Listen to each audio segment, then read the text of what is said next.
GPS Audiovisual Radio. Todos los miércoles a las 19 horas, el protagonista es el cine argentino. En la mirada de Julia Montesoro, un programa con perspectiva de género que nuclea a la industria cinematográfica del país.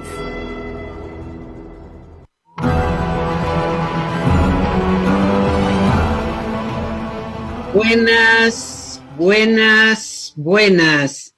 Este es el programa 59 de GPS Audiovisual Radio. Como siempre, con todas las novedades de la actividad audiovisual argentina. Las noticias de la semana están aquí, en GPS Audiovisual Radio. Como todos los miércoles a las 19 por Radio Trend Topic. Un programa con mirada de género. Agradecemos a quienes nos escuchan, nos mandan sus mensajes y nos siguen semana a semana. Cada vez somos más. Con la producción periodística de Norberto Chap, la conducción de quien les habla, Julia Montesoro, y en los controles, el siempre eficaz Ioni, bajo la supervisión general de Gonzalo Sorais. Héctor Olivera, autor, productor y director, es una de las personalidades más importantes del cine argentino. En 1956, junto con el director Fernando Ayala, creó Aries Cinematográfica Argentina, un sello que ha producido 113 largometrajes, entre ellos 23 dirigidos o codirigidos por Héctor Olivera. Es un gusto enorme entonces recibir a Héctor Olivera, que acaba de publicar, acaba de salir al mercado, su autobiografía, Fabricante de Sueños. Así que, bueno, es un gusto enorme recibirte, Héctor Olivera, aquí en GPS Audiovisual Radio. Muchas gracias, Julia. Bueno, unos cuantos años de amistad. muchos Esta años. charla. Muchos años, así que siempre es un placer conversar con vos y bueno, y tantas historias, ¿no? Para conocer, para compartir. Bueno, sos el cine argentino, Héctor Olivera. ¿Qué descubriste de vos mismo cuando terminaste de escribir el libro? Mirá, el libro lo terminé de escribir hace 2 años por varios motivos. Primero, que me pareció que era un testimonio necesario. Segundo, que yo había sido una persona muy activa y esto me dio una labor grande de, a veces, investigación de mí mismo. Y cuando lo terminé dije, ¿qué será esto? ¿A quién me interesará? Primero a alguna editorial. Y por cierto, fui a Penguin Random House y enseguida lo tomaron. Y después me llevé la sorpresa de que yo había escrito 1.090.000 caracteres. Y me dijeron, mirá, esto es para un libro de 600 páginas. Tenés que dejarlo en 700.000. Y Julia, es más difícil cortar que escribir. Sí, lo sé. Porque el corte tenía que ver con lo que había ocurrido o lo que ocurriría, en fin, no era cortar y pegar como antiguamente se hacía en los diarios. No, y claro. Dije, bueno, estoy jugado. Tristemente el libro se iba a presentar el 30 de abril del año pasado con la inauguración de la Feria del Libro, Sí. y obviamente quedó para febrero, que es un mes raro, pero yo no creo haber escrito un bestseller, pero sí un long seller, que se va a vender durante mucho tiempo. Pienso que aquellos estudiantes de cine, que son tantos en nuestro país, habrá alguno que diga, bueno, vamos a ver cómo fue, qué hizo este señor para empezar de pizarrero, es decir, el último de condensarlo, y terminar haciendo tantas películas, una empresa que se caracterizó por un cine, digamos, pretencioso, y otro más popular, Ujú. porque con Ayala comprendimos que una empresa no podía sostenerse solamente con el cine que nos gustaba a nosotros. Sí, exactamente. Y eso creo que fue uno de los grandes aciertos de Aries Cinematográfica, ¿no?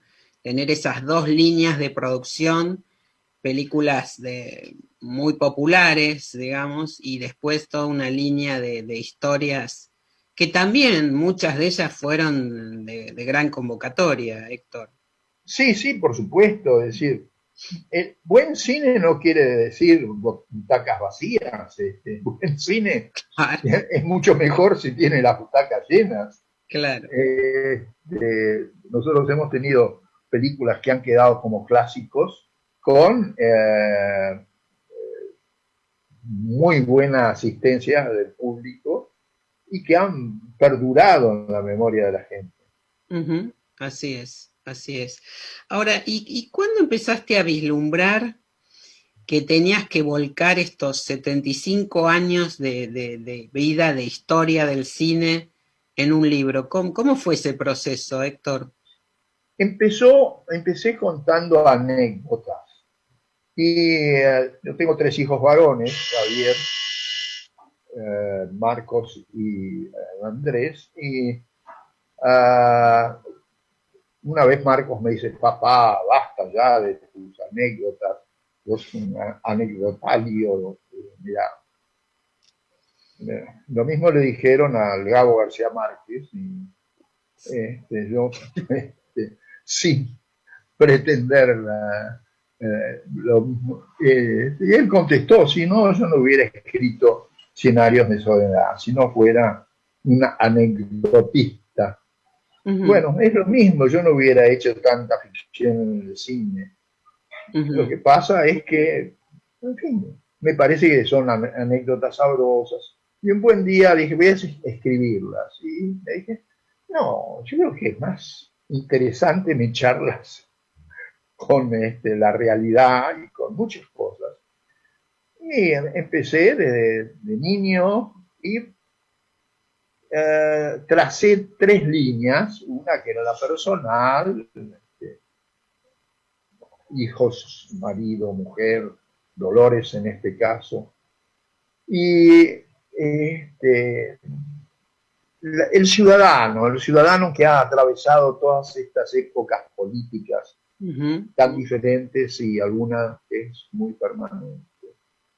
Y por último, sí, la historia mía en el cine, que es contar de alguna manera la historia del cine.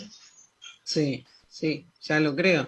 De la historia del cine argentino. Gran parte de la historia del cine argentino tiene que ver con vos, y con Aries Cinematográfica. Ahora, bueno, ya que estamos en eso, vos dijiste que fuiste a lo más personal, ¿no? De la niñez, de la adolescencia. ¿Qué fue lo primero que te encandiló del cine? ¿Cuándo pasaste de ser un espectador a ser protagonista del cine? Yo estaba en el tercer año del Liceo Militar General San Martín y mamá en ese momento trabajaba en una película de vestuarista. No sé por qué no tuvimos clase y sí había filmación y me invitó a verla. Bueno, hicimos todo el trayecto hasta los estudios Baile Film de Don Torcuato. Y cuando se abrió la puerta, el portón, una puerta grande, de los estudios B,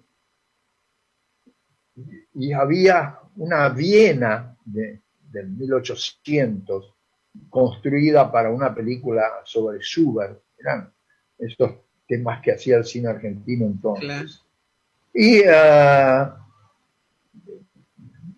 me encandilé, me enamoré y dije, no,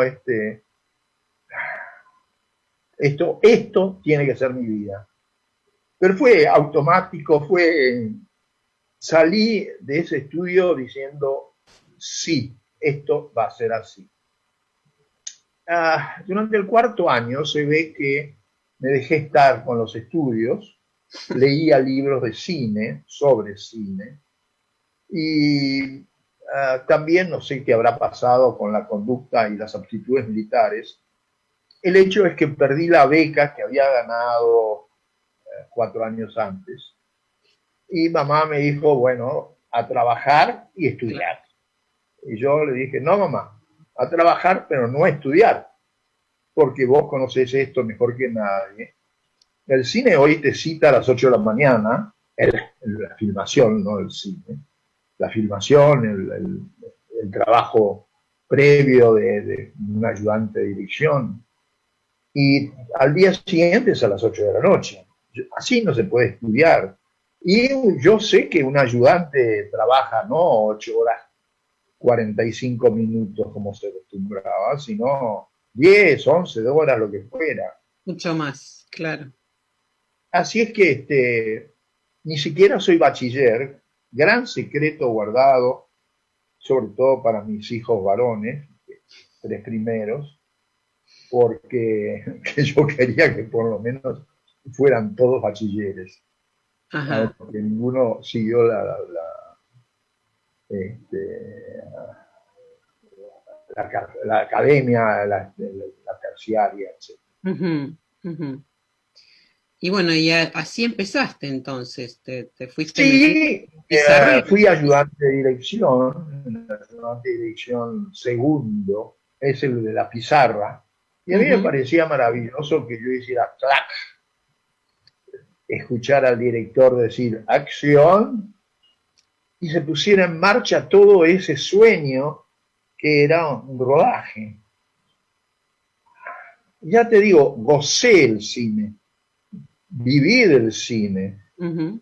No puedo quejarme y por el contrario digo, qué suerte tuve de a los 15 años haber tenido una vocación que pude cumplir. Claro, impresionante, sí. Y tan firme y decidida, ¿no? Porque fue amor a primera vista, Sí, entrar a sí, ese estudio de cine tal y cual, decidir, tal es cual. acá, Así es. es por acá. Ahora, bueno, como decíamos al comienzo, tu nombre está estrechamente relacionado con ese gran sello productor que fue Aries Cinematográfica, que vos fundaste con Fernando Ayala, ¿no? Y que en definitiva fue vanguardia porque también le restó hegemonía a otros grandes sellos de la época, como Argentina Sonofilm, Artistas Argentinos Asociados, Lumitom. ¿Qué representa hoy para vos Aries, tanto en lo institucional como en lo personal, ¿no? En tu memoria. Bueno, desde ya el instrumento. Si yo no hubiera dirigido las películas que dirigí, ningún productor hubiera sido tan osado de financiar La Patagonia Rebelde cuando ya se había cometido el asesinato de Rucci y Mm, la imagen de la primavera camporista y de la democracia y la libertad se venía abajo estrepitosamente. Te sí. digo eso como algunas otras. La noche de los lápices también fue un riesgo. Y también en otro plano, una sombra, no, perdón, no habrá más penas ni olvido, No, más libro de pena. Osvaldo Soriano, porque era muy crítico del peronismo en un momento en que las encuestas señalaban que Luder podía vencer y el presidente ya no sería Alfonsín. Ujú, sí. Sí, hay bueno, muchas otras películas que vos dirigiste o que produjiste o codirigiste tuvieron que ver justamente con un cine testimonial, del Sí, que no era muy usual tampoco, y creo que lo sigue siendo en Argentina, ¿no? Esas historias que vos acabas de mencionar, o bueno, el caso María Soledad, por ejemplo. siempre, siempre tuve la preocupación de tocar temas que solamente podíamos hacer los argentinos. Yo decía, ni Spielberg puede hacer lo que yo hice, porque es norteamericano y su mundo es otro. Claro. Pero mi primera incursión en esto fue cuando primero Ayala dirigió El Jefe con mucho éxito, por cierto, y gran calidad, y hoy es un clásico. después El Candidato, después Paula Cautiva. Ujú. Y en Paula Cautiva el primer esbozo que hicieron Beatriz Guido y Fernando Ayala era muy bueno, tan bueno como salió la película.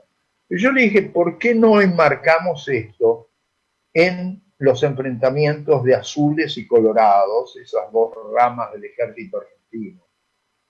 Y lo aceptaron y yo me sentí muy bien porque hasta ese momento era un productor administrativo, financiero, etcétera, pero no participaba creativamente. Y Ujú. ahí sí aporté algo. Después ya hicimos con Gusto a Rabia, que era el grupo Tacuara, y directamente la Patagonia Rebelde. En fin, fue una línea de producción no igualada por ninguna empresa, sí individualmente por muchos colegas. Ujú. Sí, sí, pero es cierto, como empresa productora, y cuando vos comenzaste con la producción, ¿qué sabías, qué idea tenías como cuando fundan Aries, ¿no? Y bueno, vos asumís ese rol de productor.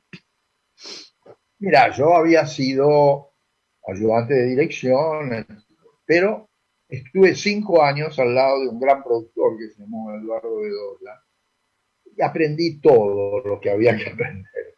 Entonces después hice algunas películas como jefe de producción, casi un productor ejecutivo, pero... Y vino la Revolución Libertadora, se anuló toda la legislación cinematográfica, los productores, y en este caso yo por SICA, por el sindicato, fuimos a la Casa Rosada, hablamos con el capitán de navío, no puedo acordar, pero vos te acordarás, secretario general de la presidencia, que nos Mm. dijo que él era un amante del cine y que por eso mismo y por la industria y demás iba a hablar con el presidente general Uriburu y la segunda reunión nos dijo, señores, ya está en marcha el decreto ley para fomentar la industria cinematográfica nacional. Y yo me acuerdo de que salimos a Soffici del Mare, Torre Nilsson, Ayala, y fuimos a tomar un té ahí a Avenida de Mayo, en Perú. Y cuando se levantaron todos para irse, lo tomé del brazo a Fernando, de quien ya éramos amigos.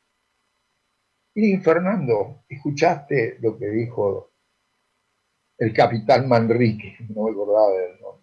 Capitán Manrique. Que se iba a fomentar especialmente la producto, la, las empresas productoras de cine argentino. Es un buen momento, hagamos una empresa. Bueno, Fernando se llevó un susto porque Fernando era un hombre no de jugarse a empresas ni a cosas medio locas como yo después. Y me dijo, déjamelo pensar, y a la semana me dijo, sí, la hacemos.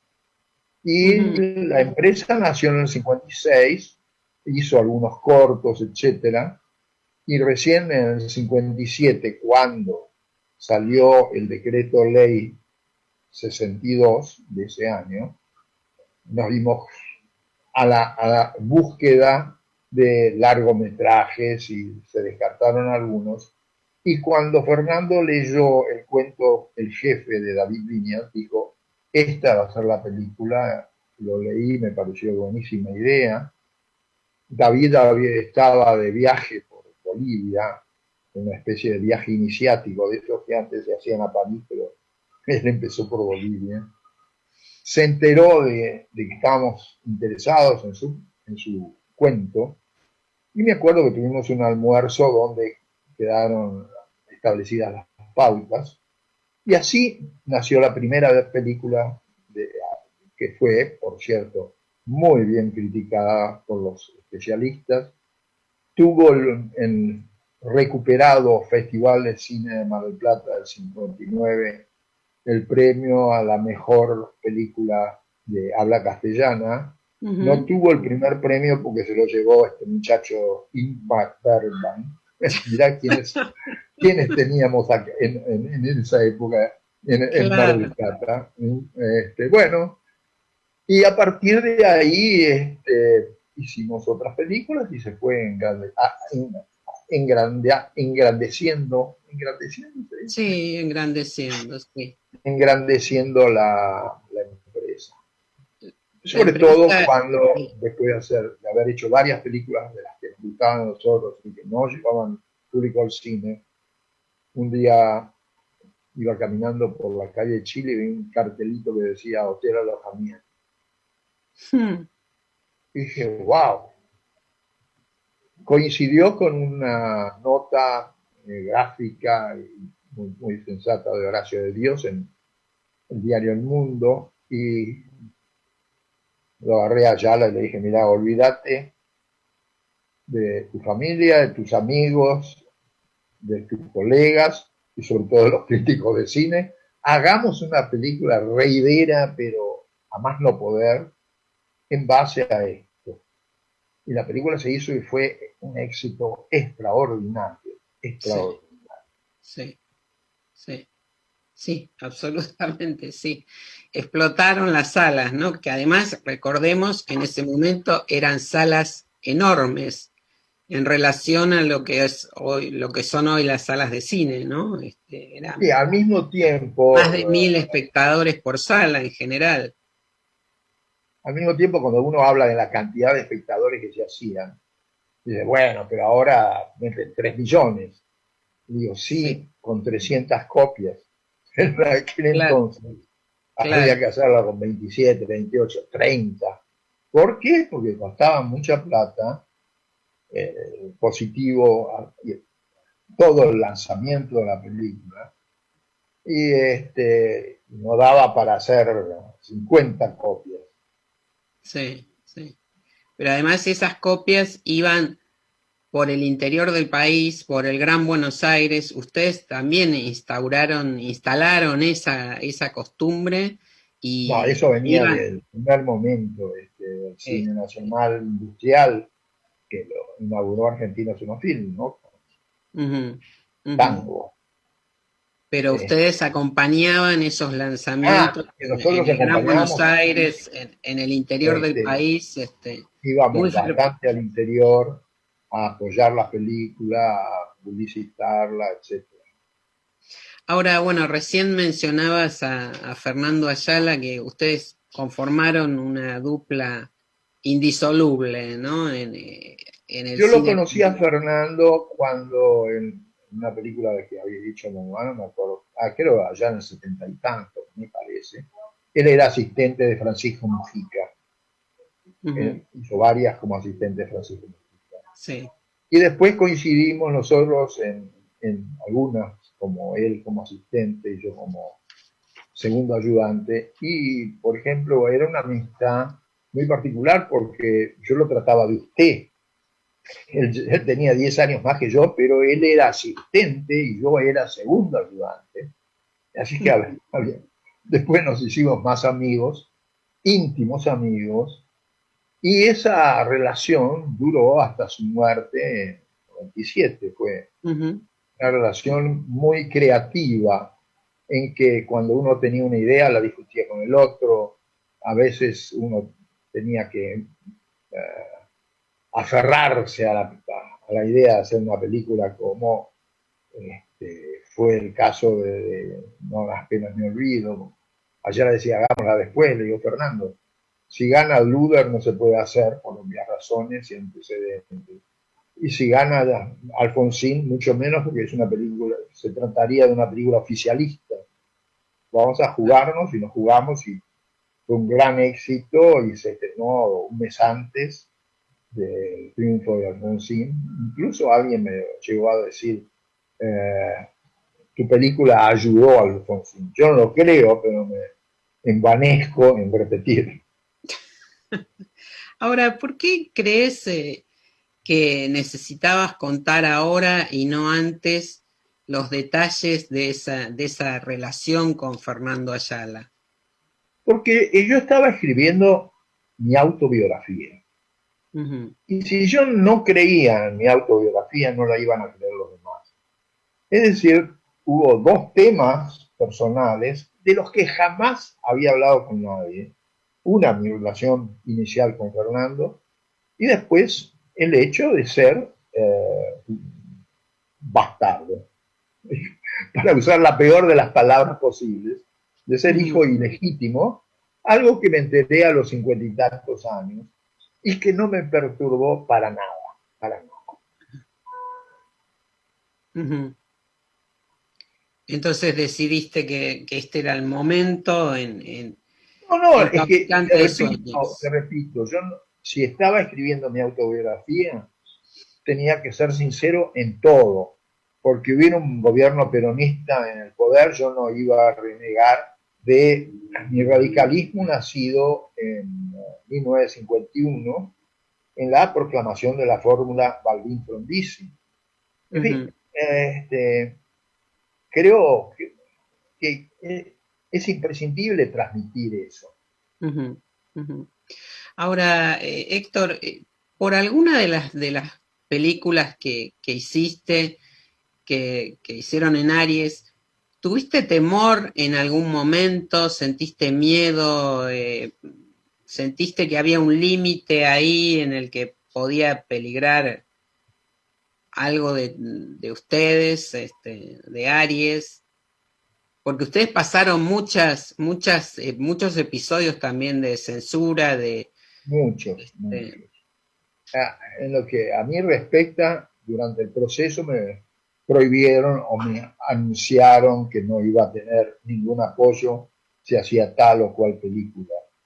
Después, con toda la serie de Porcelio Olmedo que produjimos, teníamos respuestas de Miguel Paulino Tato absurdas, como por ejemplo el macho de América no se pudo llamar así, fue el gordo de América, porque el único macho de América es Perón. Bueno. Y así, todas las respuestas de Tato a Fernando Ayala, porque eran coetáneos, eran a veces tan infantiles, tan disparatadas, pero este hombre llegó a prohibir 230 y tantos largometrajes, sí, incluidos extranjeros también. Sí, exactamente. Y con mucho gusto y enorme placer hacía todas esas cuestiones, ¿no? Sí, se regodeaba con las provincias. Sí, hay muchas anécdotas y supongo que vos también tendrás para contar muchas. Ahora, el libro se llama Fabricante de Sueños, tu libro, tu autobiografía. ¿Con qué sueños contribuiste a formar espectadores, Héctor Olivera? ¡Wow! Yo creo que con la gran mayoría de las 100 películas que produjimos, no te olvides que aún la línea Porcelio Olmedo cumplió un valor social que era entretener. Uno de los postulados nuestros, de Fernando y mío, era que nuestras películas no podían ser aburridas. Y creo que lo logramos en la mayoría de los casos. Alguna habrá resultado medio mostrenca, pero... Bueno, tenían ese concepto que hoy del que hoy tanto se habla, ¿no? La industria del entretenimiento. Y ustedes, bueno, lo de la fábrica de sueños fue algo que con el que se llamó a Hollywood. Y acá las fábricas de sueños eran los estudios de Emelco, de estudio de Argentina Sonofilm, de San Miguel, Baires, en fin, esas eran nuestras fábricas de sueños. Así es, bueno, y Aries, con esa gran fábrica de sueños. Compró Baires, tuvo su propio estudio. Claro. Y si mañana tuvieras un libro entre manos que te atrae, ¿volverías a dirigir? ¿Volverías a ser director, Héctor Olivera? No, porque no creo que me dé el cuero para los proyectos que tengo que no se hicieron. Uno fue Helen Greenhill, la bandolera inglesa, Ujú. que fue un hecho real ocurrido en 1900, que, en el que perdí como 2 años tratando de poner en marcha, porque era una película en inglés con 8 actores y actrices norteamericanos o canadienses o ingleses, lo que fuere. Y cuando la tenía más o menos armada, vino la crisis del 2008, de octubre del 2008, y se pinchó. Y después, en los últimos tiempos,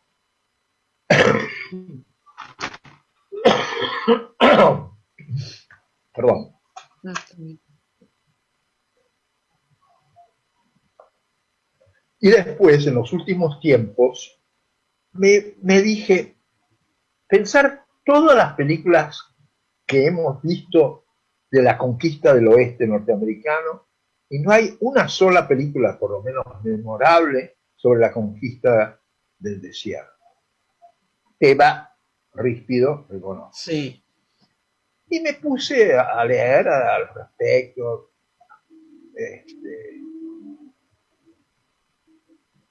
Le, leí varios ejemplares de la revista Toda su Historia Ujú. en el tema de la mujer durante la conquista del desierto. Y escribí un guión en el que una muchacha, hija de un pionero, que está al borde de lo que se llamaba tierra adentro, que es cautivada Sí. con un malón y sometida a un capitanejo del que, como ocurre el síndrome de Estocolmo, termina enamorada, pero un buen día él aparece de vuelta de uno de sus malones con una rubia en ancas y se acaba todo. Ella se vuelve a la casa paterna que está semidestruida, etcétera, etcétera. Y ahí aparece una partida militar que tienen que retirarse todos porque era inminente la guerra, la, la conquista, pero en fin, Sí. en base a divisiones del ejército, sin duda. Y ella pasa a ser su manceba, algo que ocurría en los grandes fuertes entre suboficiales y soldados que tenían a sus mujeres con algunos niños, etcétera, en pequeños pobladíos en las afueras del Ujú. fuerte. Y es curioso porque esos pobladíos dieron pie a muchas ciudades del interior. El Claro. fuerte por ahí se derrumbó, pero los pueblos esos quedaron. Bueno, Esa historia, nuestra protagonista se enamora de un capitán, y en fin, hay toda una historia, pero lamentablemente en tiempos de Macri, yo hablé claramente con el ministro de Defensa para el apoyo del ejército y la respuesta fue el silencio absoluto. Lo mismo íbamos a filmar en la provincia de Mendoza, para lo cual solicitábamos el apoyo porque trasladar todo, instalarnos ahí significaba un gran ingreso para San Rafael, que era en este caso la el ciudad lugar elegida. donde se iba a Y, filmar. no, la respuesta también fue así. Es decir, no te metas con Batata porque Batata es mi amigo. Y Batata eran y son los mapuches. Ajá, Que eran ajá. los villanos en la película, inevitable, porque no, eran 100 años de fortines y fuertes para contener al indio y Sí. me decía, bueno, pero la tierra es de ellos. Bueno, con ese criterio no existiría Buenos Aires. Ujú, ujú. Así que ese proyecto entonces quedó, Quedó en la quedó nada, ahí. quedó en la nada. Bueno. Y si vos me preguntás, yo hoy no me atrevo a ese proyecto porque es un proyecto de grandes masas y de, ¿qué te puedo decir? Tropas y de combates. Y lo que tuve cuando hice La Patagonia Rebelde, que no tengo ahora, que era juventud. Claro, claro. Es una película de gran presupuesto, por otra parte, ¿no? Y con Por todas otra parte, gran presupuesto, por eso mi interés era tratar de aliviar el presupuesto para poder, pero no era el momento y ahora muchísimo menos. Ajá. ¿Y seguís escribiendo No, no, historias? no. No. Después de eso me dediqué a la autobiografía Ajá. y ya te digo, las correcciones, las supresiones, etcétera, significaron meses de trabajo. Es mucho más fácil escribir que cortar. Sí. Que cortar con criterio en el sentido de, bueno, si yo menciono esto en el capítulo tercero, no puedo hacerlo desaparecer en el capítulo cuarto, tiene que haber una referencia y un final en el quinto, es decir, como si fueran secuencias de una película. Sí, sí, sí, sí, sí. O sea, ese trabajo que durante tantos años también hiciste, ¿no? Como adaptador o incluso como guionista, este, de muchas películas, digo, bueno, ahora era tu propia historia la que estabas editando, ¿no? Tal cual. Y además la hice con un criterio como de una película cronológica, empieza en el año 30, cuando yo estaba en el vientre de mi madre, y no termina ahora, pero termina con lo que yo siento que ahora. Se está cortando la señal, la comunicación.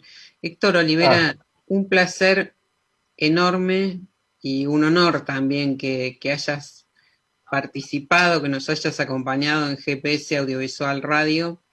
La verdad que siempre es un gusto charlar con vos y bueno, da para una enciclopedia toda tu historia y todo lo que vos has hecho y sos en el cine argentino, Héctor Olivera. Te agradezco muchísimo este contacto. muchas gracias a vos y deseo de fabricante de sueños figuren entre los vendidos. Allí estaremos entonces, atentos a cómo va Fabricante de Sueños, que seguramente, como vos dijiste, es un long seller, más que un best seller. Sí, Pero sí. bueno, así se degustan también los buenos vinos, ¿no? De a poco Y centenarios. y se paladean de otra forma. Sí, Te mando señor. un abrazo enorme, Héctor Olivera. Lo Muchas mismo y gracias. el gusto de haber estado en contacto contigo. Bueno, muchísimas gracias. Bueno, seguimos entonces con esta nueva emisión de GPS Audiovisual Radio. Como ven, daba la charla con Héctor Olivera como para varios programas. Es todo un personaje. Vamos ahora, mientras esperamos, aguardamos a nuestra siguiente invitada, con los estrenos de mañana, jueves, en las pantallas, por un lado, en la plataforma Puentes de Cine, donde se va a estrenar una película sobre otro gran director del cine argentino. Me refiero a Fernando Pino Solanas, fallecido en París, como ustedes recordarán, en noviembre último. Bueno, esta película es un rescate, un verdadero rescate. A casi 3 décadas de su rodaje, Solanas en Filmación, que así se llama, realizada por Dolly Pucci y Enrique Mucio en 1993, permaneció inédita hasta estos días. Entonces se va a estrenar en Puentes de Cine. La historia se remonta de Solanas en Filmación, así la van a encontrar. Se remonta a 1992 y al rodaje de El Viaje, una de las películas de Fernando Pino Solanas. Entonces allí vemos en acción a este reconocido cineasta, hombre del cine argentino, uno de los grandes nombres del cine argentino, y bueno, esta historia que les sugerimos, les recomendamos, no se pierdan allí en Puentes de Cine. El otro estreno es Fantasma vuelve al pueblo, dirigida por Augusto González Polo, que va a estrenarse a las 22 en Cinear TV. Se repite en el mismo horario el sábado y a partir del viernes 19 va a estar disponible por una semana en Cinear Play. Vamos ahora sí a nuestra siguiente invitada. Ella ya ha estado aquí en otras oportunidades, siempre es un placer recibirla. Es actriz, directora y guionista Camila Toker. Y acaba de terminar la correalización de UPA 3, que dirigió junto a Tamae Garategui y Santiago Giralt. ¿Qué tal? También, ¿Cómo les va? Estaba silenciada, perdón. Hola. un placer enorme, Camila. Igual. ¿Cómo estás?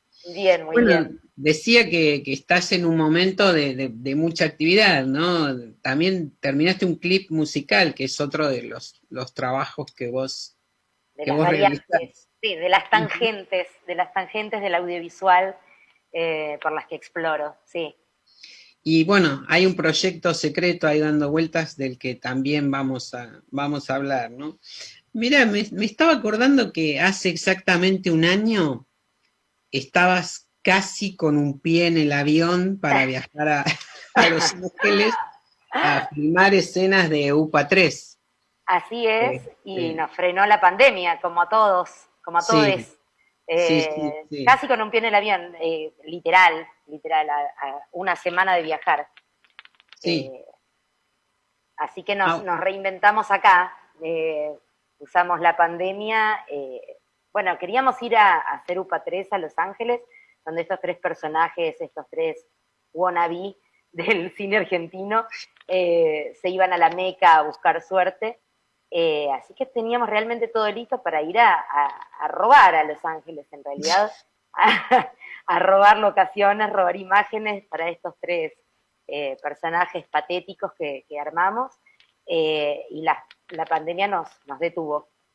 Bueno, sí, recordamos que justamente en este programa en GPS Audiovisual Radio fue una entrevista desopilante que tuvieron ustedes con Juan José Campanella, que estaba... tal cual. Y donde se hizo una especie de puente para, bueno, qué filmar, ¿no? Pero estaban ahí, sí. Para todo, el puente para lo que no sucedió finalmente.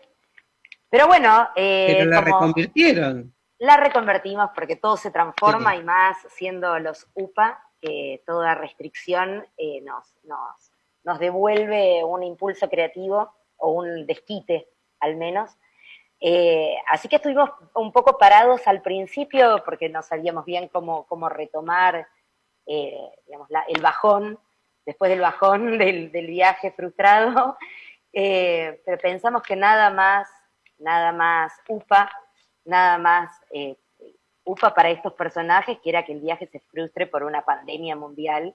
Así que partimos de ahí como nuevo punto de partida para hacer lo que hicimos, que esta es UPA, entre paréntesis, una pandemia argentina. Ajá. Y que lado A y lado B. Exacto, son dos películas, así que la pandemia fue muy fructífera. Empezamos haciendo algo que no sabíamos bien cuál era el formato, la verdad, porque bueno, todos vivimos este año rarísimo que fue el 2020 y que espero no se repita así el 2021, pero estábamos todos un poco en shock y sin saber qué hacer con eso, así que empezamos a desarrollar algo de todas estas ideas que teníamos, sin saber cuál era su fin último. Primero pensamos en una serie, no sabíamos bien.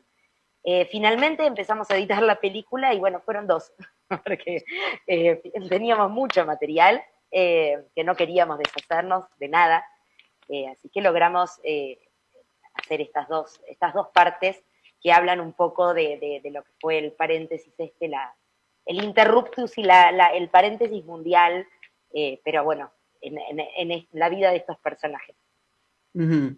Y en esta versión de UPA 3 vuelven a convocar también, hay muchos colaboradores, ¿no? Sí, está Axel Kuchevaski, Juan Minujín, Marina Glesser, Querel, Martín Slipak, Martina Garelo, no me quiero olvidar de nadie, seguro que de alguien me olvido, perdonen, Hernán Gerchuni, sí, tuvimos colaboradores que, digamos, hay toda una parte que la hicimos vía Zoom, así como estamos hablando nosotros ahora, Sí. que bueno, fue también como un gran desafío, porque nosotros que somos de mover la cámara y de movernos por todos lados, utilizamos el Zoom casi como un plano contra plano, poniéndonos casi clásicos en el Ajá. cine, y es toda una primer parte donde ellos, estos personajes, quieren seguir abogando por este proyecto que tenían para llevar el ley, y que, bueno, y que siguen intentando remontarlo durante la cuarentena, aunque todo se va perdiendo en este letargo mundial, donde está todo frenado. Ujú. Ese es el lado A, y el lado B es una nueva oportunidad que ellos encuentran de hacer en burbuja, o sea, entre los tres, cada vez más pobres. A partir de una propuesta de Ariel Winograd, que también aparece en el lado A con esta propuesta, hacer una serie de terror. Así que se juntan en esta burbuja los tres personajes principales, y deciden filmar ellos tres, con menos recursos que nunca en la vida, eh, una serie de terror. Entonces ese es el lado B. Y fue otra apuesta diferente, en extremos distintos, en extremos totales, del cómo filmar en pandemia. Uno era en la virtualidad absoluta y otro en la burbuja de cero recurso. Claro, y con estos protocolos, todas estas cuestiones que se ponen en juego ahora, ¿no? En un Bueno, rodaje. éramos tres, así que en la vida real y en la filmación, digamos, y en la película, en la ficción, decidimos hacer una burbuja después de habernos testeado los tres por distintos motivos, de paranoias del 2020, nos habíamos testeado y decidimos que frente a nuestros negativos podíamos juntarnos y hacer esta burbuja. Ya se había liberado un poquito la cosa, ya se podía encontrar uno entre pocos, Ujú. así que nos juntamos los tres, y en esta cosa familiar decidimos filmarlo. Así que nos Y- juntamos así. claro, y ahora la película ya está terminada. Y estamos en postproducción corriendo, corriendo, pero sí, está eso, el corte ya está, los cortes ya están, estamos en postproducción de sonido y color, así que espero que pronto podamos verla todos. Bueno, seguramente va a ser en donde empezó también la historia de UPA, ¿no? Digo, Ojalá que sí, no tenemos podemos la decir próxima. nada todavía, dar primicias de nada, pero es nuestro objetivo No, primero. me hago cargo de eso. Digo, ustedes Bueno, con la primera UPA ganaron la competencia argentina del Bafisi, fueron la exactamente, revelación, y exactamente. esta serie de películas que visitan el mundo del cine independiente Ujú. desde un lugar muy irreverente e irónico, bueno. Sí, yo creo que esta vuelve a ser tan punk como la primera. Creemos que la primera fue algo, una cosa muy, muy punk y muy irreverente. En la segunda también tuvo que ver con la época, con el corte de época, tuvo algo más pop, si querés, más allá de que la irreverencia siempre sigue, porque estos personajes son básicamente incorrectos. Eh, pero creo que esta vez, y con la profundidad que nos dio la cuarentena, la pandemia, el encierro, eh, nos pusimos peores, no, nos pusimos bastante peores. Y además tuvimos, en el lado B, bueno, en el A también, pero en el lado B con mayor presencia, a una nueva generación de cine, les chiques, les nueves chiques del cine Ajá. independiente bueno, que funcionan un poco como espejo o como coro griego de estos personajes y los vuelven aún más patéticos, ¿no? Patéticos e incorrectos políticamente. Y creo que nos metimos con temas que están latentes en esta época y que los tomamos bueno, como es el humor, con total falta de respeto, a todo. Bueno. Jugando con eso, con las tensiones de la época un poco, con nuestro patetismo y el patetismo de esta clase a la que representamos, que es estos personajes de clase media, la clase media un poco superficial, que es la que creemos que representa en su mayoría, o los que representamos en el cine, ¿no? Los que tenemos en general la posibilidad de representar y de representarnos. Entonces, creo que es muy crítica en este sentido, que pone sobre el tapete las tensiones actuales, y siempre desde el humor irreverente. Ahora, bueno, vos en tus proyectos no descartás la posibilidad de actuar y de dirigir, ¿no? ¿Qué actividades fueron apareciendo en este raro contexto que fue el del 2020 y bueno, ahora parte del 21? ¿Qué cosas te fueron surgiendo para tratar de despegar, ¿no? Sobre todo en un momento de tanta parálisis de la industria, además. Mira, por un lado UPA, bueno, nos llevó un tiempo, nos puso activos. Por otro lado estuve dirigiendo, que me llamaron, te contaba, creo, para unos micromonólogos, un proyecto de la Fundación Sagay, que junta directores y actores para hacer mini proyectos.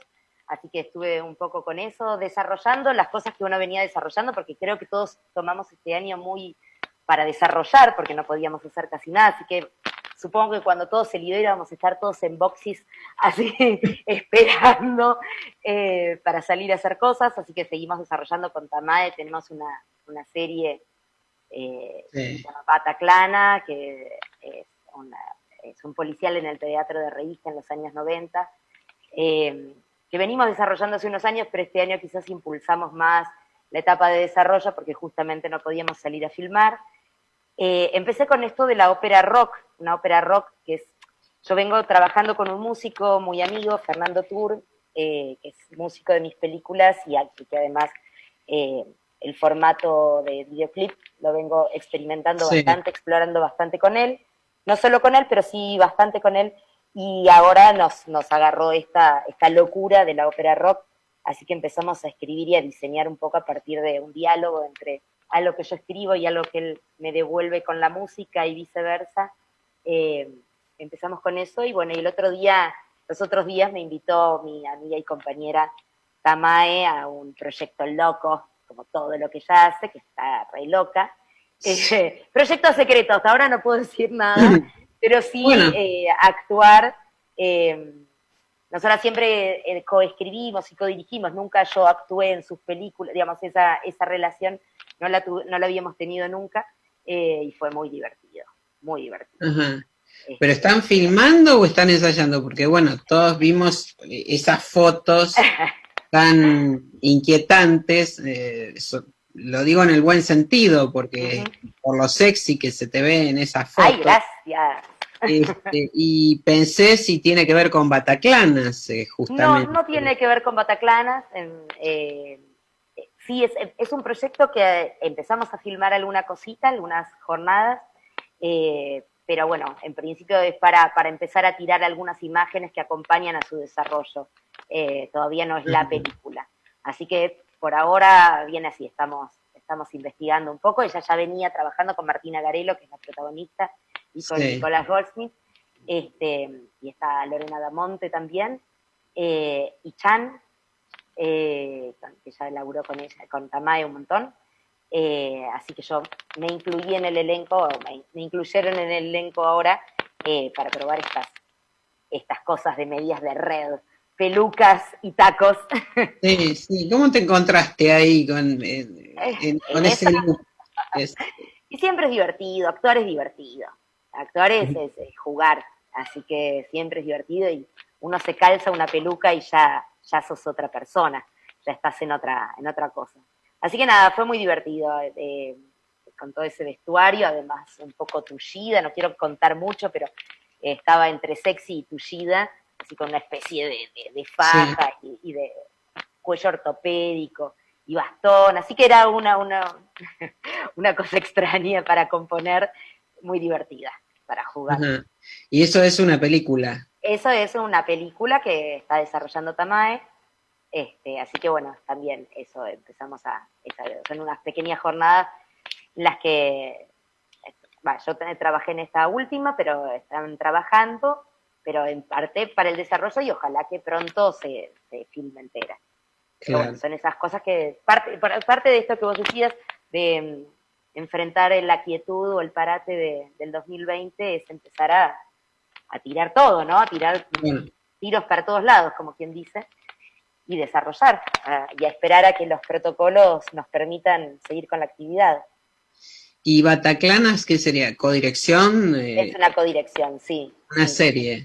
Es una serie que en realidad la habíamos escrito, la veníamos escribiendo hace unos años atrás y la habíamos dejado luego, la retomamos porque la verdad es que nos encantaba a las dos el mundo de los años 90, que ya creo que es hora de retratarlo, y el teatro de revista visto desde una mirada actual y feminista además, pero con todos los condimentos del policial y del teatro de revista tal cual era y de las bambalinas del teatro de revista. Así que nada, tenemos ahí un gran proyecto de serie para... Nada, que ojalá podamos hacerlo. La verdad es que el mundo de las series es un mundo interesante para mí, más allá de que porque existen las plataformas y porque hoy en día se ven muchas series, me parece que es interesante porque te da la oportunidad de explorar con las subtramas, es como la novela, ¿viste? Uno puede explayarse en personajes y subtramas, entonces, bueno, nada, estamos con eso. ¿Y eso sería para una plataforma, ya tienen Ojalá algo? Sí. Nada que podamos así decir, contar ahora, estamos en tratativas, estamos con Magma Cine, con Natalia Videla Peña que produce, y bueno, estamos buscando ahí cómo realizarla y también juntándonos con las gentes adecuadas para ver cómo la producimos. Bueno, ¿y vos cómo sos cuando te pones a las órdenes de otro director, directora, ¿no? ¿Sos totalmente sumisa, por decirlo de alguna manera? Los actores no son sumisos, no deben ser sumisos jamás. Es un diálogo permanente, ¿no? Entre la dirección y eso creo yo de la actuación. Es un diálogo permanente. Sí que uno se pone a disposición como material sensible para reconocer e interpretar la búsqueda del director. Sí. Eso me parece a mí como directora y como actriz desde las dos partes, me parece que es el trabajo interesante. Sí a disposición, pero sumisa nunca. No, la palabra no, estoy jodiendo. Mal en todo caso, pero también teniendo en cuenta que lo creativa que sos vos y lo explosiva también en tu forma de trabajar, entonces por eso te preguntaba cómo es, claro. Porque, bueno, estás al servicio de un personaje y para otro director o directora, y ahí qué pasa, ¿no? Yo creo que uno como actor tiene que estar fundamentalmente atente a reconocer eso, la búsqueda del director. Y en ese sentido uno sigue siendo explosivo y sigue siendo creativo, más allá de estar a disposición del otro, pero es estar en una atención permanente por interpretar la búsqueda, ¿no? del directore que corresponda. Es muy divertido actuar. A mí me encanta también ponerme en manos de otros para jugar, digamos, para que me guíen en el juego, o me propongan el juego para jugar. El disfrute, eso es en definitiva, con todos estos bemoles que han estado pasando de parate y de inactividad, en definitiva es lo que vos buscás, y bueno, tus coequippers, Exacto. Santiago Giral, Tamae, y bueno, ¿y algún otro proyecto queda en el camino en solitario, Camila? Y en solitario sí, bueno, este guión que tengo, que escribimos con Santiago, es una idea que yo tenía para dirigir y lo escribimos juntes, para filmar en Uruguay, así que vamos a ver qué sucede con eso, pero me entusiasma mucho, es fuera de temporada, se llama Por Ahora. No termina de convencer el título, pero es bastante, pero es bastante adecuado en algún punto. Y sí, bueno, veremos qué sucede prontamente. Claro. Son muchas cosas, ¿viste? Espero que no salga todo junto, pero que vaya saliendo. Bueno, esperemos que así sea. Camila Toker, un gusto enorme que, como siempre, que nos acompañes y charlar con vos. Te mando un beso grande y muchas gracias. Bueno, muchísimas gracias a vos, a ustedes, y nada, nos estamos viendo con próximas noticias, espero. Exactamente, sí. Yo creo que pronto, pero bueno, vamos a adelantar nada más.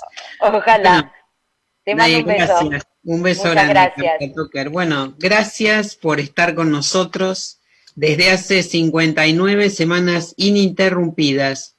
Nosotros seguimos cumpliendo con nuestros oyentes, nuestros anunciantes, nuestros espectadores, nuestros seguidores. Como todos los miércoles a las 19 por Radio Trend Topic, GPS Audiovisual Radio. Gracias a nuestros invitados de hoy, Héctor Olivera y Camila Toker.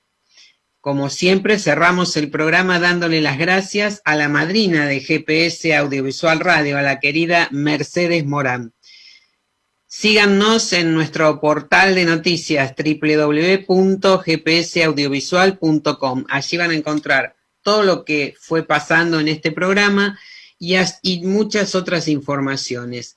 Y como siempre decimos, ya saben, vean cine argentino. Hasta el próximo miércoles.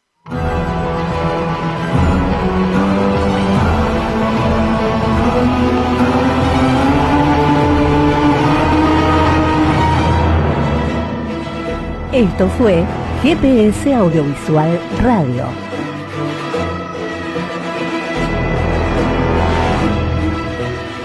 Los esperamos el próximo miércoles a las 19 horas por Radio Trend Topic.